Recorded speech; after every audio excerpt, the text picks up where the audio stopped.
안녕하세요. 스튜디오 업나잇입니다. 오늘 제가 여러분과 함께 나누고 싶은 책은 조화로운 인생 더 하모니, 제임스 아서레이 지음, 송택수 농김, 엘도라도에서 나온 책입니다. 진정한 부를 이루는 5가지 절대 조건. 금전, 관계, 그리고 정신, 육체, 영혼. 이 5가지의 풍요가 조화를 이룰 때 진정한 부를 인생에서 얻게 된다고 지은이는 이야기하고 있습니다. 오늘은 그 중에서도 영적인 풍요 부분에서 발췌독을 함께 나눌게요. 스튜디오 업나잇에서 이전 동영상 조화로운 부, 조화로운 인생 하모니를 검색하시면 다른 영역들의 발췌독과 전체 개요를 들으실 수 있습니다. 그럼 오늘 영적인 여행 한번 떠나볼게요. 무한한 자아를 찾아 떠나는 여행. 2005년 5월 나는 시나이 산으로 순례 여행을 떠났다. 그 당시 나는 영적으로 고갈되었다고 느끼고 있었다. 2번이나 거의 파산할 뻔했고 가장 오래 친밀하게 지내던 사람을 잃었고 13년이라는 세월 동안 내가 해온 내 사업을 되살리기 위해 다시 한번 분투하고 있었다. 굉장히 힘든 그런 시기에 떠난 여행이네요. 그 어느 때보다도 힘든 상황이었다. 나는 황량하고 신이 버린 곳이 분명한 와디 무카타브라는 계곡에 가서 고대 히브리어가 새겨진 여러 개의 돌을 봤다. 베두인족 가이드에게 그 글의 의미를 물었더니 버려진 사람들이 신에게 도움을 청하는 내용이라고 말해줬다. 나는 그 고통이 공기 중에 떠 있는 것을 느낄 수 있었다. 그 순간 내 모든 난제들이 우르르 무너지듯 부딪혀왔고 나는 뜨거운 사막에 무릎을 꿇고 앉아 눈물을 흘렸다. 나는 내 의도가 세상 사람들을 돕는 것임을 알고 내 마음이 착하다는 것도 알고 내가 사람들에게 나눠주는 것은 독특하고 도움이 된다는 것도 아는데 왜 그것이 지속적으로 효과를 발휘하지 못하는 걸까? 왜 산꼭대기와 계곡이 계속될까? 베두인족 가이드와 함께 시나이 사막을 열흘 동안 여행하는 동안 뜨겁고 건조한 지형을 돌아다니면서 이스라엘의 자녀들이 이집트를 탈출했을 때 어떤 기분이었을지 느낄 수 있었다. 그들은 결국 자유를 찾아 약속된 땅으로 갈 수 있었지만 사막에서 40년 동안 잊혀진 채로 살아야만 했다. 정통 유대교도라면 구약 성서를 글자 그대로 받아들여서는 안 된다고 말할 것이다. 신성한 수점에서 4라는 숫자는 일과 발현이 이루어지는 물리적인 평면의 수다. 또 0은 무한을 의미한다. 간단히 말하면 40년이라는 엄청나게 긴 세월 동안 엄청나게 많은 일을 해야 했다는 것을 의미했다. 나는 분명히 내가 아주 오래 일을 해서 약속된 땅을 찾았다고 느꼈지만 다시 한번 그것은 나를 빠져나갔다. 나는 잊혀졌다. 어쩌면 지금이 버려야 할 때가 아닌가? 어쩌면 나는 결국 대중과 가까이 해야 할 필요가 없었던 걸까? 어쩌면 내가 도와야 하는 사람들은 이미 모두 도와준 걸까? 나는 그날 모세의 동굴에서 밤을 지냈다.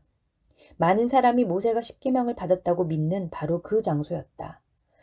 그곳에 밤새 있었던 것은 나뿐이었다. 나는 산꼭대기 위에 부는 차가운 바람 속에 덜덜 떨면서 밤을 지새웠다. 그 산을 올라갈 때까지만 해도 나는 거의 패배한 남자였지만 그 산을 내려올 때에는 새로 태어나고 영감에 가득 차 있었다. 그 후 1년 내에 나는 오프라 윈프리 쇼와 레리 킹 라이브에 거듭 나와달라는 요청을 받았다. 맨 땅에 13년 동안 물을 주다가 이제 그만둬야겠다고 말하기 직전이었는데 그때 마침내 대나무의 싹이 솟아났던 것이다. 네, 제가 이 작가 제임스 아서레이를 처음 본 건 아주 오래전 방영했던 오프라 윈프리 쇼에서였습니다. 이 저자가 얘기하는 시기가 그 시점인 것 같네요. 그때 방송에서 참 이분이 현명하고 지혜롭다라는 인상을 받았거든요. 그리고 나서 한참 시간이 흐르고 그분의 책을 저도 읽게 됐는데 참 재미있습니다. 책 내용에 그게 써 있다는 게 참 재밌네요. 길을 잃고 혼자가 되었다는 느낌을 받을 때 영혼에 이르는 길 위에서 오랫동안 어둠에 갇혀 있을 가능성이 크다. 이런 때 당신에게 도움을 줄 좋은 책이 있다. 저술가인 브라이언 콜로디 처크는 마더 테레사, 와서 저의 빛이 되어 주소서라는 책에서 처음으로 테레사 수녀가 개인적으로 엄청난 믿음의 시련을 겪었다는 사실을 밝혔다. 믿기 힘들겠지만 현대의 가장 헌신적인 수녀가 막역한 친구 몇 명에게 보낸 편지에서 자신이 거의 50년 동안 신의 존재를 전혀 느끼지 못하며 살아왔고, 그녀가 신과 연결되어 있다고 믿는 세상 사람들에게 그 사실을 숨겨왔다고 털어놓았다. 나중에 성녀가 된 테레사 수녀가 자신이 주인이자 구세주인 그분에게 버려졌다고 생각하면서 무의미함, 어두움, 외로움, 고통을 느꼈다는 글을 쓴 것이다. 테레사 수녀는 자신의 영혼을 얼음덩어리라고 표현했다. 어떤 사람들은 이 놀라운 이야기를 이용해 종교는 신과의 관계를 진정으로 갈망하는 인간의 소망을 충족시키지 못한다고 주장할지도 모른다. 또 어떤 사람들은 그렇게 고매하고 헌신적인 사람이 스스로를 위선자 같다고 느끼고 신의 존재에 의문을 던진 것도 당연하다고 생각할지도 모른다. 많은 신앙이 궁극적으로 무한한 자아를 찾아 나서는 여정에서 피할 수 없는 정지 지점인 영혼의 흑기사에 대해 말한다. 그것이 여정의 일부이며 내 경험으로 볼 때 그것을 넘어서는 유일한 길은 그것을 뚫고 가는 것뿐이다. 부처가 말씀하셨듯이 깨달음은 점진적으로 미몽에서 벗어나는 것에 불과하다. 당신은 한때 성스럽고 진실한 것으로 믿었던 미몽에서 점진적으로 점점 더 많이 벗어나게 되면 당신은 그것을 없애버리게 된다. 거리가 점점 더 벌어지면 당신은 선불교에서 말하는 초심으로 당신이 모든 것과 모든 사람에 대해 갖는 호기심과 신기함과 놀라움에 다가가게 된다. 초심을 유지하면 모든 것을 영광되고 놀라운 것으로 포용할 수 있으며 모든 모래알, 풀잎, 한 더미의 돈, 텅 빈 은행 계좌 속에 있는 수많은 부처, 여기서 부처는 깨달음을 얻은 사람을 뜻합니다. 부처들을 찾을 수 있다.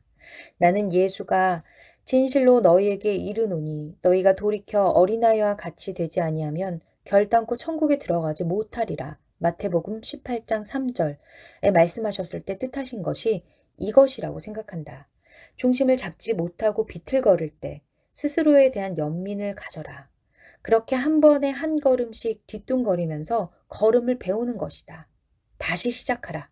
지금 일어나고 있는 일이 무엇이든 그것은 당신 자신의 개인적인 성장과 발전에 향상에 도움을 주기 위해 완벽하게 실현되고 있는 더 큰 계획의 일부다. 아마추어는 희망하고 바라지만 다리는 안다. 당신은 신을 믿습니까? 라는 질문을 받았을 때 스위스의 분석 심리학 창시자 칼 융은 이렇게 말했다. 저는 믿는 게 아니라 알고 있습니다. 아는 것이 진정한 힘이다. 우리는 원인이자 결과다. 어릴 적 우리 아버지가 교회에 살던 어떤 아이에 대해 이야기해 주셨던 것이 기억난다. 그 아이는 당시에 나와 아주 비슷했는데 악몽을 꿀 때면 울면서 큰 소리로 엄마를 불렀다. 그러면 그 아이 엄마가 방에 들어와서 아이를 달래면서 이렇게 말했다. 괜찮다, 괜찮다, 얘야. 하나님께서 항상 네 곁에 계시니까 두려워하지 말거라. 그 순수한 아이는 엄마를 올려다보면서 이렇게 말했다. 애 엄마, 저도 하나님이 곁에 계시는 건 알아요. 하지만 저는 하나님이 아니라 사람이 필요해요. 우리는 세상에서 위대한 작업을 수행할 손과 발을 지닌 사람이다. 또 다른 이야기를 하나 더 살펴보자. 어떤 작은 마을의 광장 가운데 커다랗고 보기 흉한 돌더미가 하나 있었다. 그것은 거기에 몇 년 동안 있었고 모두가 그것을 싫어했다. 어느 날 한 사람이 그 돌을 치워야겠다고 작심을 하고는 힘들여 옮기고 삽으로 떠서 마침내 그곳을 멋진 바위 정원으로 바꿔놓았다. 마을 사람들은 그렇게 변한 것을 보고 축복을 받았다고 느꼈다. 하루는 한 관광객이 지나가다가 그 남자가 바위 정원 안에서 일을 하고 있는 것을 보았다. 그 관광객이 멈춰서서 말했다. 젊은이, 신이 당신에게 아름다운 돌 정원을 축복으로 내려주셨구먼. 예, 맞습니다. 그 젊은이가 대답했다. 하지만 신께서 직접 해놓으셨던 것이 어떠했는지 보셨다면 아마 놀라셨을 겁니다. 이 세상에서 결과들은 우리의 물리적 형태를 통해 창조된다. 신이 우리에게 이 인생의 모든 풍족함을 경험하게 해줄 수 있는 유일한 방법은 우리가 자신의 결과와 현실을 함께 만드는 창조주라는 것을 이해하고 많이 행동하는 것이다. 우리는 원인이자 결과다. 우리는 우리를 창조한 훌륭한 근원의 결과인 동시에 우리 자신의 결과에 대한 원인이다. 통합된 인간은 진실과 힘을 얻으려면 원인과 결과의 성스러운 두 요소를 모두 섭렵해야 한다는 것을 안다. 우주에 대한 깨달음은 두 개의 요소, 즉 창조주와 피조물을 조화롭게 통합함으로써 성취할 수 있다. 고대의 카발라, 유대 신비주의의 하나입니다. 읽어보면 인간이 신을 필요로 하지만 신 역시 인간을 필요로 한다는 것을 알 수 있다. 나는 우리의 행동이 이 땅에 신이 내려주신 모든 영광스러운 것들로 우리를 데려다 주도록 정해져 있다고 믿는다. 콜로디처크가 테레사 수녀에 대해 쓴 책에 나오는 내용 중 한 구절은 나를 얼어붙게 만들었다. 1951년에 테레사 수녀는 이렇게 썼다. 나는 오직 그분의 고통의 성배에서 나오는 것만 마시고 싶다. 테레사 수녀는 오직이라는 단어를 강조했다. 나는 테레사 수녀에 대해 잘 모르기 때문에 테레사 수녀가 경험했던 것의 진실을 이해하는 척 할 수도 없다. 나는 테레사 수녀가 지상에 내려진 예수의 어두움과 고통의 일부를 경험하고 싶어한 이유에 대해 왈가왈부하고자 하는 것이 아니며 테레사 수녀가 어떤 이유로든 자신의 길을 바꿨을 수도 있었다고 생각하지도 않는다. 다만 나는 성녀든 아니든 테레사 수녀가 똑같은 법칙 밑에서 살았다는 것을 확신한다. 그 법칙이란 우리가 초점을 맞추는 것은 기본적으로 확장하며 우리가 바라는 대로 이루어진다는 뜻이다. 당신에게 이렇게 묻고 싶다. 자신의 믿음을 행동으로 옮길 때 당신은 고통에 초점을 맞추는가 아니면 기쁨에 초점을 맞추는가? 당신은 스스로 바라는 것에 관심을 쏟고 있는가? 다시 한번요. 자신의 믿음을 행동으로 옮길 때 당신은 고통에 초점을 맞추는가 아니면 기쁨에 초점을 맞추는가? 당신은 스스로 바라는 것에 관심을 쏟고 있는가? 당신의 머리와 마음 속에 들어있는 모든 생각과 당신의 입에서 나오는 모든 말이 기도다. 한마디 한마디의 말이 모두 주문이다. 당신의 생각은 천둥이며 당신의 말은 법칙이다. 당신은 그 정도로 강력하다. 습관적인 명상은 영혼을 풍요롭게 한다. 명상은 진정한 기도다. 우리 아버지가 설교를 하는 교회에서 나는 구하라 그러면 너희에게 주실 것이요 찾으라 그러면 찾을 것이요 문을 두드리라 그러면 너희에게 열릴 것이니 마태복음 7장 7절 라는 말을 자주 들었다. 이 말은 그때나 지금이나 참 듣기 좋다. 하지만 어떻게 해야 구하고 찾고 어떻게 문을 두드릴 수 있는가? 진정한 기도는 무릎을 꿇고 앉아서 간청하는 것이 아니다. 그것은 단지 무릎을 꿇고 내는 소리에 지나지 않는다. 진정한 기도는 당신의 사고와 감정과 행동의 방향을 지속적으로 통제하는 것이다. 모든 생각은 기도라는 것을. 다시 한번요. 모든 생각은 기도라는 것을. 그리고 명상 또한 마찬가지라는 것을 명심하라. 기도는 당신이 하는 무엇이 아니라 바로 당신 자신인 것이다. 한편 명상은 그냥 방석 위에 앉아있는 것 이상의 의미를 갖는다. 명상은 당신이 지니고 있는 관심에 대한 방향 설정과 통제 연습이기도 하다. 방석이나 소파에 앉아서 마음을 차분하게 만드는 것만으로는 별 효과가 없다. 그러면 신용카드 청구서가 도착할 때쯤 두려움과 불확실성으로 몸을 떨게 될 뿐이다. 사도 바울은 우리에게 쉬지 말고 기도하라. 데살로니가전서 5장 17절 타일렀다. 나는 어렸을 때 이 말을 처음 듣고는 개떡 같은 소리, 그러면 다른 것은 어떻게 하라는 말이야? 라고 생각했다. 모든 얘기를 진실되게 받아들이는 태도니까 이런 반응이 나올 수 있었을 것 같아요. 그죠? 네. 그런데 그 이후 지금까지 나는 사도 바울이 주장하는 것 이외에 어떤 것도 할 수 없다는 것을 배웠다. 기도와 명상은 쉬지 않고 꾸준히 이루어지는 사고와 감정과 행동이며 좋든 나쁘든 그것들은 절대 멈추지 않는다. 그러네요. 아인슈타인은 이렇게 말했다. 준비되지 않은 자에겐 직관이 오지 않는다. 상대성 이론은 아인슈타인이 번쩍이는 직관으로 발견했지만 그 후 그는 여러 해 동안 위대한 물리학의 신비들을 연구하고 숙고했다. 이런 준비가 그로 하여금 준비되지 않은 사람에게는 보이지 않고 지나쳐 버렸을 수도 있는 것들을 관찰할 수 있게 해줬다. 준비를 하는 가장 좋은 방법은 공부와 연습과 전통적인 명상을 하는 것이다. 다시 한번요. 준비를 하는 가장 좋은 방법은 공부와 연습과 전통적인 명상을 하는 것이다. 이렇게 스튜디오 업나잇 같은 듣기를 통한 독서도 공부 중에 하나의 방법이 될 수 있습니다. 좋은 책의 내용은 여러 번 반복해서 듣는 것이 훨씬 더 효과적입니다. 네, 몇 가지 실험에 의하면 숙련된 명상가는 행복과 기쁨과 만족 같은 긍정적인 정서와 관련된 좌측 전두엽에서 더 많은 활동을 한다고 한다. 이는 곧 행복이 우리가 의도적으로 정신적인 훈련을 통해 배양할 수 있는 그 무엇이라는 것을 의미한다. 연구 결과 정기적으로 명상을 하는 사람들은 좌뇌와 우뇌를 통합시켜 전뇌 사고라는 것을 할 수 있다는 사실이 밝혀졌다. 이렇듯 명상을 하면 더 행복하고 즐거워질 뿐만 아니라 더 똑똑하고 창의적이 된다. 네, 통합적 사고인 전내 사고의 중요성에 대해서 이야기하고 있네요. 그게 명상을 하는 결과로 나올 수 있다고 하니 참 해볼만 합니다. 나는 매일 아침을 명상으로 시작한다. 명상을 할 때 나는 내 에너지의 진동에 집중할 뿐만 아니라 하루를 어떻게 창조할 것인지 생각한다. 상황이 좋으면 1시간 동안 명상을 하고 바로 요가로 들어가는데 그 이유는 헬스클럽에 가기 전에 몸을 풀어줄 필요가 있기 때문이다. 몇십 년 동안 계속해온 명상은 내 의도에 집중하고 삶의 평온과 고요함을 찾는데 많은 도움이 된다. 나는 어느 날 우리 회사 운영 이사와 이야기를 나누다가 새로운 사실 하나를 알게 되었다. 내가 다른 사람들이 한 달 동안 할 수 있는 일보다 더 많은 일을 하루에 끝낼 수 있다는 것이었다. 그 주된 이유는 나한테 엄청난 집중력이 있다는 것이었다. 뭔가를 하려고 자리를 잡고 앉으면 나는 레이저처럼 집중해서 주위에 무슨 일이 일어나든 상관하지 않는다. 이런 집중력은 매우 강하고 실질적인 힘을 발휘한다. 강력하게 사고를 통제할 수 있는 수준에 도달하면 모든 것이 활기를 돋아준다. 명상은 건강에도 좋다는 사실이 입증되었다. 어떤 근육을 강하게 운동시켰을 때 운동이 끝나면 무엇을 해야 하는가? 쉬게 해줘야 한다.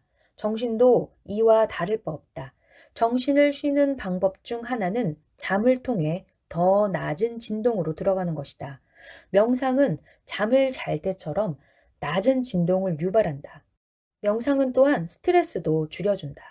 수명에 관한 연구 결과 스트레스를 덜 받는 사람이 혈압도 낮고 더 오래 살며 더 보람된 삶을 산다고 한다.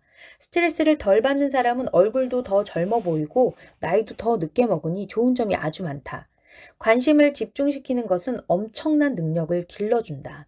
이 내면의 힘은 무엇을 할지만 알면 누구나 얻을 수 있다. 항상 같은 자리에서 명상하라. 저는 명상을 할 때마다 잠이 들어요 라고 말하는 사람들이 아주 많은데 명상을 절대로 침대에서 하지 마라. 깨어있는 것은 연습을 통해서만 가능하다. 침대는 잠을 자는 곳이기 때문에 침대에서 명상을 하면 명상과 잠이 섞이는 것을 경험하게 된다. 사람은 자극에 반응하는 존재이며 어떤 일을 반복적으로 하면 무의식적 정신이 또 시작이군 하면서 어떤 행동을 하도록 프로그램화한다. 따라서 침대에 누워서 명상을 하는 것은 당신에게 이제 잠들어야 할 때 라고 말하는 것과 같다. 명상은 항상 같은 장소에서 똑같은 모습으로 앉아서 하는 것이 좋다. 그렇게 하면 그곳에 앉았을 때 당신의 몸은 명상할 때가 되었다는 것을 알게 되며 그 공간에 에너지 진동 영역을 만들게 된다. 그렇게 되면 공간이 정해져 있기 때문에 명상에 빠지기가 훨씬 쉽다. 그래서 나는 내 명상실을 잠궈두고 그 누구도 그 안에 들어가지 못하게 한다. 나는 명상실에 있는 내 의자에 앉자마자 아주 금방 정신적으로 고양되는데 그 이유는 명상이 그 공간에서 이루어지는 유일한 일이기 때문이다.